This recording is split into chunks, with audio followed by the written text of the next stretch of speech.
May kwento po ako sa inyo mga kapatid ko sa Panginoon. No? Sa isang lugar, ilagyan na natin dito sa Caloocan, may patimpalak. No? Ibig sabihin, labanan o contest ng paintings. Sabi ng namumuno, malapit na ang piyesta natin, may contest tayo, painting contest. Ang team o ang tema ay kapayapaan. So, may tatlong tumugon. Gumawa sila ng painting. Yung isa, ang siniri na iyang kanyang ipinipinta ay mapayapang dagat. Walang kaalon-alon.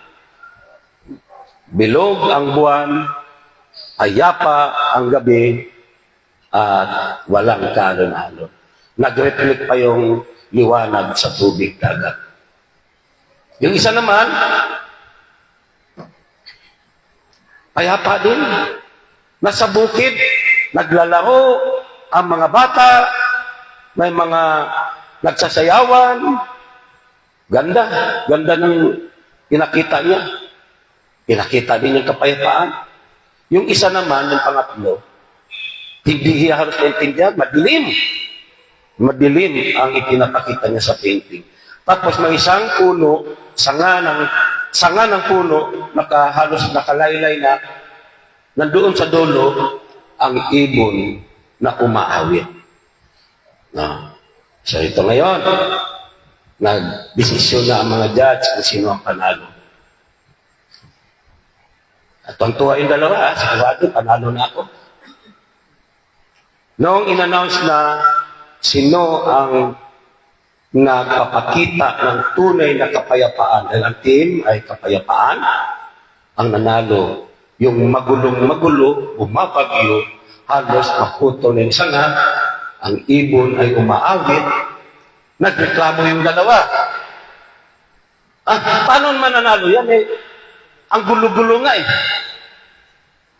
Itong akin, ang kapayapaan tunay, nandyan ang dagat, payapang-payapa, walang kaalon-alon.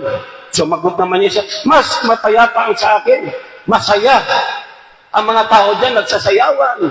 Ha? Sabi ng judge, ito ang tunay na may kapayapaan. Bakit? Bumabagyo na. Grabe na ang lakas ng hangin.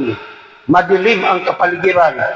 Pero panatag pang umaawit ang ibon. Ibig sabihin, payapa siya. Anumang sama ng panahon, anumang sitwasyon ng buhay, meron siya. Subalit hindi siya apektado.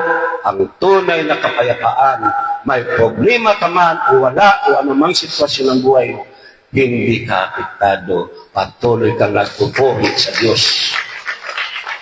Yun po ang may pundasyon na salita ng Diyos sa kanyang puso. Amen. So yun, napakahalaga ang pakikinig dahil dadalhin tayo sa katagumpayan ng buhay. Amen po.